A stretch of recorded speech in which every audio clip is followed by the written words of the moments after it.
Hello friends, welcome to துரன் academy. இன்னைக்கு நம்ம இந்த வீடியோ பத்தி எதை பத்தி பார்க்க போறோம் அப்படின்னா, காலை எழுந்தவுடன் கணக்கு கவலை இல்லை நீ உனக்கு அப்படின்றத இந்த மார்னிங் மேக்ஸ் சீரிஸ்ல இது வரைக்கும் நம்ம வெற்றிகரமா ஒரு 20 மேக்ஸ் வந்து நம்ம சால்வ் பண்ணி போட்டிருக்கோம்.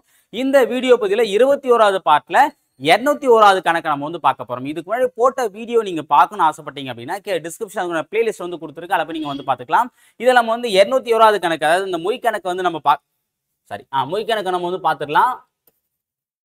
ஓகே, ஸோ ஃபர்ஸ்ட் கணக்கு, இரு எண்களின் மீப்போவா 8 எனில், மீப்போவா அப்படின்னா HCF வந்து 8 எனில் கீழ்கண்ட எண்களில் எந்த எண் அவற்றின் மீசிமாவாக இருக்க முடியாது அப்படின்னு சொல்லிட்டு கேட்கறாங்க. ஓகேவா, அதாவது என்ன அப்படின்னா நல்லா கவனிச்சுங்க, எத்தனை எண்களும் இருக்கலாம், அந்த எண்களுடைய எல்சிஎம்க்கு HCF ஒரு தொடர்பு என்னன்னு பார்த்தீங்க அப்படின்னா HCF இன் மடங்காதான் எல்சிஎம் இருக்கும்.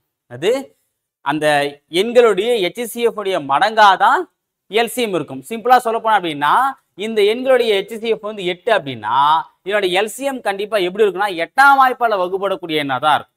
ஓகே, அப்ப கீழ்கண்டல எது ஒன்று 8ஆம் வாய்ப்பால வகுப்படலையோ அது என்னுடைய எல்சிஎம் கிடையாதுன்னு நம்ம தெரிஞ்சுக்கலாம். இப்ப 24 பார்த்தீங்கன்னா 3 24 வகுப்படும், 6 48 வகுப்படும், 7 56 வகுப்படும். ஆனா 60 வந்து பாத்தீங்கன்னா 8ஆம் வாய்ப்பால வகுப்படாது. அப்ப இதுதான் என்னுடைய எல்சிஎம் ஆக இருக்க முடியாது. அப்ப ஆன்சர் ஆப்ஷன் டி. ஓகேவா, அடுத்து இரண்டாவது கணக்கு, ராணி 100 வாழைப்பழங்களை ரூபாய் 320க்கு வாங்கினால் அதனை ஒரு டஜன் ரூபாய் 60க்கு விற்றால் எனில் அதன் லாபம் அல்லது நட்ட சதத்தை காண்க.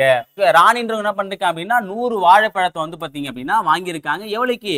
320 ரூபாய்க்கு. ஓகேவா, இப்போ ஒரு டஜன் வாழைப்பழத்தை 60 ரூபாய்க்கு, ஒரு டஜன் அப்படின்னு பாத்தீங்க அப்படின்னா 12 இருக்கும் ஒரு டஜன்ல. ஓகேவா, அப்போ ஒரு டஜன் வாழைப்பழத்தை 60 ரூபாய்க்கு அப்படின்னா ஒரு பழம் என்ன விலைக்கு விற்பான்னு தெரிஞ்சுக்கணும். ஏன்னா அப்படி தெரிஞ்சாதான் 100 பழம் எவ்வளவு ரூபாய் நம்ம கணக்கிட முடியும். ஓகேவா, அப்போ 12 அப்படின்னா 12 5 60.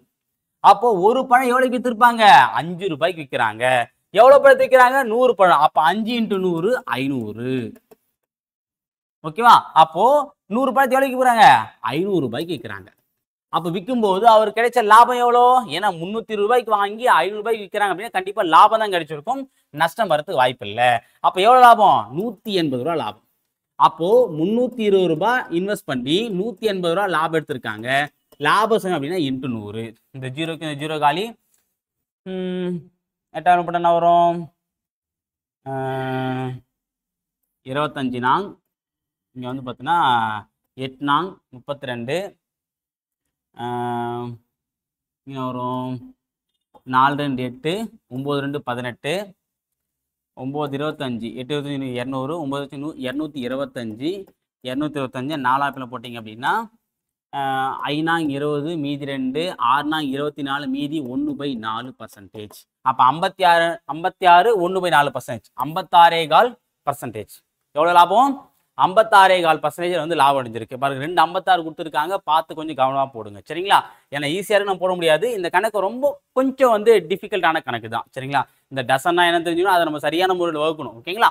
ஓகே, அடுத்த கணக்கு, மூன்றாவது கணக்கு, BDF அப்புறம் வந்து CFI DHL என்ற தொடரின் அடுத்த உறுப்பு என்ன? பி, இதை நம்ம பெருசு பண்ணிக்கலாமா, கணக்கு ஈஸியா இருக்கும். BCD ABCD அடுத்து E வரணும், இது தெரிஞ்ச விஷயம் தானே. BCD அடுத்து அது நம்ம கொடுத்துறோம். அடுத்து பார்த்தா D ABCD EFGHIJ, அதாவது ஒன்று விட்ட ஒன்று நம்பர், ஒன்று விட்ட ஒன்று எடுத்து கொடுத்துருக்காங்க.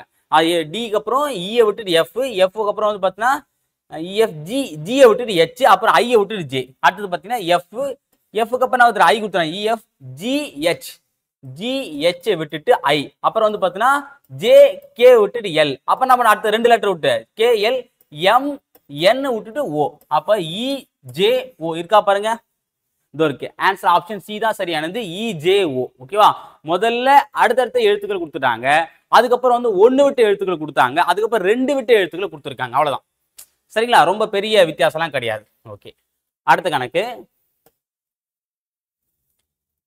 ஓகே, ஓர் இணையகத்தின் அடிப்பக்கமானது அதன் உயரத்தை போல் 3 மடங்காகவும் அதன் பரப்பளவு 192 சதுர சென்டிமீட்டராகவும் இருப்பின் அடிப்பக்கத்தை காண்க. ஓகே, ஒரு இணையகரை வந்து கொடுத்துருக்காங்க, அந்த இணையத்தை என்ன கொடுத்துருக்காங்க அப்படின்னா அடிப்பக்கம் வந்து பார்த்தீங்கன்னா உயரத்தை போல் 3 மடங்கு. ஓகேவா, இப்போ எக்ஸாம்பிள் வந்து பார்த்தீங்கன்னா உயரம் வந்து 1 அப்படின்னா அடிப்பக்கம் வந்து 3. ஓகேவா, அப்போ அதாவது அடிப்பக்கம் வந்து 1 பங்கு அப்படின்னா உயரம் வந்து ஒரு பங்கு அப்படின்னா அடிப்பக்கம் எத்தனை பங்கு 3 பங்கு. அப்ப இணையதள ஃபார்முலா வந்து BH. அப்போ B வந்து பாத்தீங்கன்னா 3 மடங்கு x, அப்புறம் வந்து பாத்தீங்கன்னா ஹைட் வந்து 1 மடங்கு 1x. சேர்த்து பரப்பளவு எடுத்துறாங்களா 192 சதுர சென்டிமீட்டர். ஓகேவா? அப்போ 3 × 1 3 x × x² is equal to 192. அப்போ x² is equal to 192 divided by 3. வச்சா வந்து 6 18 4 12. x² is equal to 64 அப்படின்னா x is equal to 8. ஏன்னா 8 8 60 ரூட் எடுத்தீங்க அப்படின்னா 8. நமக்கு என்ன தேவை? அடிப்பக்கத்தை கேட்கறாங்க. அடிப்பக்கம்ன்றது 3x. அப்போ 3 × 8 3 8 24 சென்டிமீட்டர் தான் ஆன்சர். இங்க இருக்கா பாருங்க, இருக்கு. ஆன்சர் ஆப்ஷன் பி தான் சரியானது. ஓகேங்களா? ஓகே, அடுத்த கணக்கு. 10% ஆண்டு வட்டியில் அரையாண்டுக்கு ஒரு முறை வட்டி கணக்கிடப்பட்டால் ரூபாய் 4400 ஆனது 4851 மாறும். இதான் வந்து கேட்டிருக்காங்க. இது வந்து கூட்டு வட்டியா தனி வட்டியா டவுட் இருக்குன்னா மேல பாருங்க காம்பவுண்ட். இது தமிழ்ல கொடுக்கல, ஆனா ஆங்கிலத்துல வந்து கொடுத்துருக்காங்க. அதுக்கு தான் நம்ம என்ன சொல்றோம் அப்படின்னா, ஒரு சில நேரங்களில் உங்களுக்கு கேள்வியில ஒரு சில குழப்பங்கள் ஏற்படுது, கேள்வியே புரியல அப்படின்னா இங்கிலீஷ் வெர்ஷன் பாருங்க.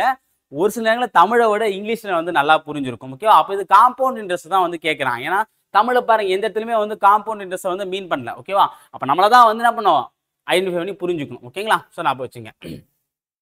அப்போ 10% ஆண்டு வட்டியில் அரையாண்டுக்கு ஒரு முறை. இப்போ இந்த அரையாண்டை வச்சோன்னா கண்டுபிடிக்கும். ஏன்னா அரையாண்டு காலாண்டுக்கு ஒரு முறையெல்லாம் வந்து பார்த்தா நம்ம கூட்டு வட்டியில தான் பார்ப்போம். அதனால விட்டுட்டாங்கன்னு தெரியல. நம்ம இது வந்து இங்கிலீஷ் ஒரு கிளான்ஸ் வந்து பார்த்துக்கலாம். சரிங்களா? ஸோ அப்படின்னும் போது அரையாண்டுக்கு ஒரு முறை என்ன சொல்லியிருக்கேன், நம்பர் ஆஃப் இயர்ஸை வந்து பார்த்தீங்கன்னா பெருக்கிக்கணும். அதே மாதிரி வந்து பார்த்தா ரேட் ஆஃப் இன்ட்ரெஸ்ட்டை பாதி ஆக்கணும். அப்போ ரேட் ஆஃப் இன்ட்ரெஸ்ட் எவ்வளோ 10% இருக்கு. அப்போ 10/2. அப்போ R is equal to 5%. ஓகேவா? ஸோ அப்போ முதல் வருஷம் எவ்வளோ, எத்தனை வருஷம் தெரியாது. ஓகேங்களா? அப்போ முதல் வருஷம் அசல் எவ்வளோ 4400. அப்போ 4400க்கு 5% ஃபர்ஸ்ட் பாருங்க. 0 க்கு 0 0 க்கு 0 4 5 20 0 2 4 5 20 22 220. சரி, அப்போ ஃபர்ஸ்ட் வருஷம் ஃபர்ஸ்ட் ஆஃப் இயர் அப்படி போட்டுங்க. ஃபர்ஸ்ட் ஆஃப் இயர்ல வந்து பார்த்தீங்க அப்படின்னா 0 2 6 4 இதுக்கு 5%. அடுத்து செகண்ட் ஆஃப் இயர் பார்க்கலாம். இந்த ஒரு 0க்கு இந்த ஒரு 0 காலி ஓர் 5 2 அடிச்சிங்க அப்படின்னா 2 3 2 231 போட்டிங்கன்னா 1 5 8 1 4851 வந்துருச்சு. அப்போ எத்தனை ஆண்டுகள் கழிச்சு வருது? ஓராண்டு. ஓகேவா? இந்த இடத்துல நம்ம தப்பு பண்ணுவோம். என்ன தப்புன்றது நான் சொல்றேன் பாருங்க. ஸோ இது ஃபர்ஸ்ட் வருஷம், இது செகண்ட் வருஷம் போடும். அதுதான் நான் ஃபர்ஸ்ட் ஆஃப் செகண்ட் ஆஃப்னு போட்டிருக்கேன். அப்ப காரணம் என்ன அப்படின்னா, ஃபர்ஸ்ட் ஆஃப்னா first of year, second of year. அப்ப 2 ஆஃப் இயர்ஸ் இருந்தா 1 இயர். ஓகேவா? நம்ம இந்த மாதிரி கணக்கிடல அப்படின்னா இது ஒரு வருஷம் இது ஒரு வருஷம் ஆக மொத்தம் 2 வருஷம். 2 வருஷத்துக்கு 24 மாசம் சொல்லிட்டு இதை போறது வாய்ப்பு இருக்கு.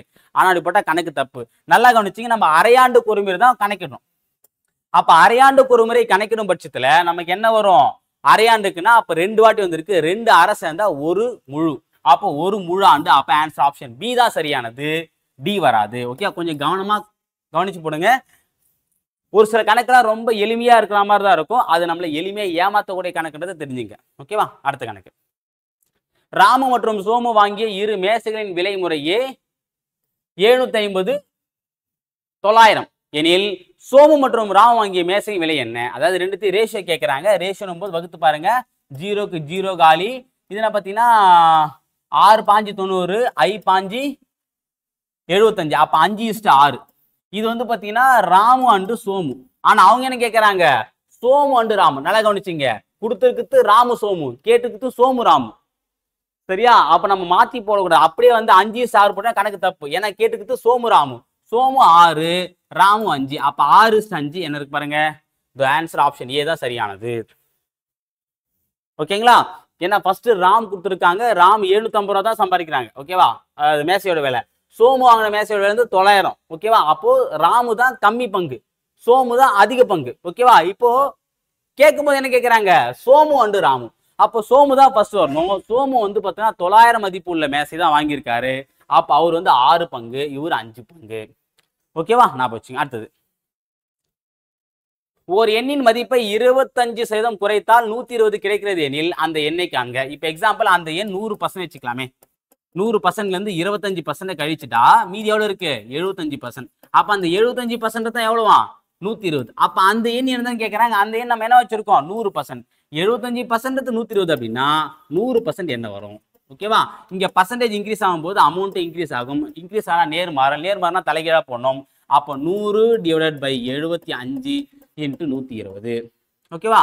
இங்க 25 75 4 25 100 ஓர் 3 4 12 0 நன்னாங் 16 0 160. சரிங்களா? சோ அப்போ எவ்வளவு வருது? அந்த எண் என்னது? 160. Answer option C. அடுத்த கணக்கு. இதெல்லாம் நம்ம சிம்பிளா போடக்கூடிய கணக்கு தான். ரொம்ப வந்து யோசிக்கக்கூடாது அந்த கணக்கெல்லாம். கீழே எழுத்துக்களின் தொகுப்பு ஒன்று கொடுக்கப்பட்டுள்ளது. ஒவ்வொரு எழுத்துக்கும் தனித்தனியே எண் குறியீடு வழங்கப்பட்டுள்ளது. இத்தொகுப்பு எழுத்துக்களை இடம்பெயர்த்து மாற்றியமைத்தால் பொருளுள்ள வார்த்தை கிடைக்கும். அதன்படி புதிதாக கண்டுபிடித்த வார்த்தைக்கான எண் குறியீடை காண்க. பொருள்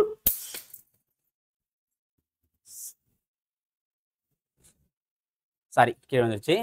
பொருளுள்ள வார்த்தை. ஓகேவா? பொருள் இல்லைன்னா மீனிங் உள்ள வார்த்தை கேட்கறாங்க. ஓகேவா? அப்ப கீழே வந்து பாத்தீங்கன்னா ஒரு லெட்டர்ஸ் கொடுத்துருக்காங்க. அந்த லெட்டருக்கு வந்து ஒரு கோடு கொடுத்துருக்காங்க. இந்த கோடை பேஸ் பண்ணி வந்து பாத்தீங்கன்னா கீழே வந்து இந்த நம்பர்ஸ் மட்டும் கொடுத்துருக்காங்க. இந்த நம்பர்ஸ் நம்ம எழுத்துலாம் எழுதி பார்த்தோம் அப்படின்னா ஒரே ஒரு வார்த்தை மட்டும் தான் மீனிங் தரக்கூடிய வார்த்தையா இருக்கும். ஓகேவா? இதில் நீங்க வந்து ஒண்ணு இல்லை, இந்த மாதிரி கணக்கு ஒன்றும் பிரச்சனை இல்லை. அந்த கோடுக்கு உண்டான லெட்டர்ஸ் எழுதி பாருங்க. அப்படி எழுதி பார்க்கும்போது ஏதாவது ஒரு லெட்டர்ஸ் மட்டும்தான் மீனிங் தரக்கூடியதா இருக்கும். மீதி எல்லாமே இந்த மாதிரி வந்து லின்ஸ்பி அப்படின்ற மாதிரி இருக்கும். ஓகேவா? சோ இதுக்கு ஆன்சர் பாத்தீங்க அப்படின்னா பென்சில். பி தான் சரி ஆன்சர். அதாவது 5 வந்து பார்த்தோன்னா பி இருக்குங்களா? 5 வந்து பி, அப்புறம் வந்து 6 வந்து இ பிஇ, அப்புறம் என் வந்து என், அப்புறம் வந்து சி, அப்புறம் ஐ எல். ஓகேவா? ஏன்னா இது வந்து நம்ம ஒவ்வொரு எழுத்து எழுதி டைம் வேஸ்ட் பண்ணுவோம்னா இது நம்ம பார்த்தோன்னே தெரிஞ்சுக்கலாம். என்ன மெத்தட் புரிஞ்சுக்கிறீங்க? இந்த மாதிரி கொடுத்துட்டாங்கன்னா அர்த்தமுள்ள வார்த்தையா அர்த்தமற்ற வார்த்தையான தெரிஞ்சுங்க. ஓகேவா?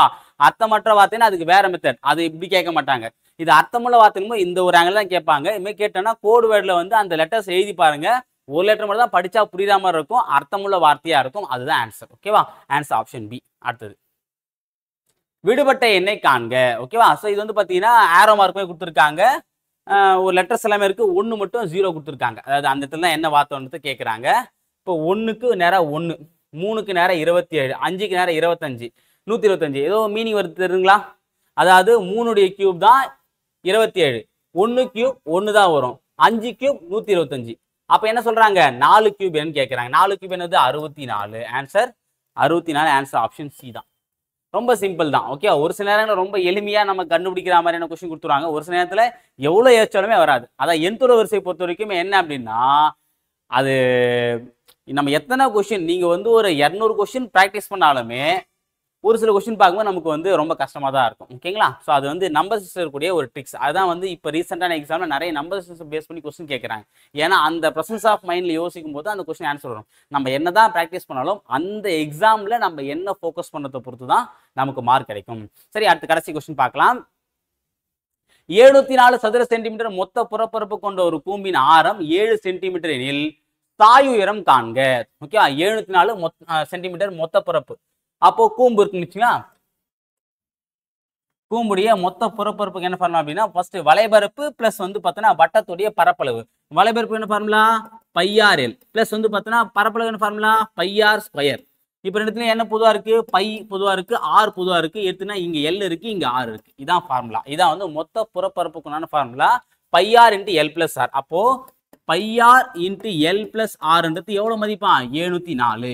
இது நமக்கு ஆருடைய வேல்யூ 7 சென்டிமீட்டர் கொடுத்துருக்காங்க. அப்போ இதை வச்சு நம்ம கணக்கு போட்டு நம்ம எல்லோட வேல்யூ கண்டுபிடிக்கலாம். பையோட வேல்யூ வந்து 22/7 × 7 × l + ஆருடைய வேல்யூ 7 = 704. ஓகே, இந்த 7க்கு இந்த 7 அடிச்சிடலாம். இங்க l + 7 மட்டும் வச்சுங்க. 704. இந்த 22 ஈக்குவல் போச்சுன்னா அப்படின்னா கீழே போயிடும். 22 இங்க வந்துடும். அடிச்சிங்க அப்படின்னா 22, 6 66, மீதி 4, 4 44, 1 2 3 6, 2 4 32. அப்போ l + 7 = 32 அப்படின்னா l = 32 மைனஸ் இங்க +7 இருந்து ஈக்குவல் போச்சுன்னா -7 ஆயிடும். அப்போ -7. அப்போ l = 25. அப்ப சாயுரம் எவ்வளோ? 25 சென்டிமீட்டர் இருக்கா பாருங்க. சூப்பர். ஆன்சர் ஆப்ஷன் சி தான் சரியான ஆன்சர். ஓகேங்களா? சரி, ஓகே ஃப்ரெண்ட்ஸ், இந்த வீடியோ பதிவில் ரொம்ப சிம்பிளான கணக்கை நம்ம வந்து பார்த்தா ரொம்ப சிம்பிளாக தான் வந்து பார்த்துருக்கோம். ஒரு சில கணக்கு ரொம்ப டஃப்பாக இருந்திருக்கும்.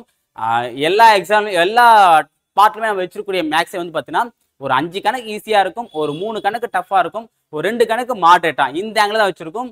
ஒரே ஒரு பார்ட் ஃபுல்லாகவே கஷ்டமான கணக்கு, ஒரு பார்ட் ஃபுல்லாக ஈஸியான கணக்கெல்லாம் வைக்கல. மாடரேட் தான் வச்சிருக்கும். சரிங்களா? சரி ஓகே ஃப்ரெண்ட்ஸ், இந்த வீடியோ பதிவில் ஒரு 10 கணக்கு நம்ம பார்த்துட்டோம். அடுத்த வீடியோ பதிவில் ஒரு 10 கணக்கு நான் உங்களுக்கு சந்திக்கிறேன். அதுவரை உங்களிடமிருந்து விடைபெறுவதற்கு அகாடமி. தேங்க்யூ.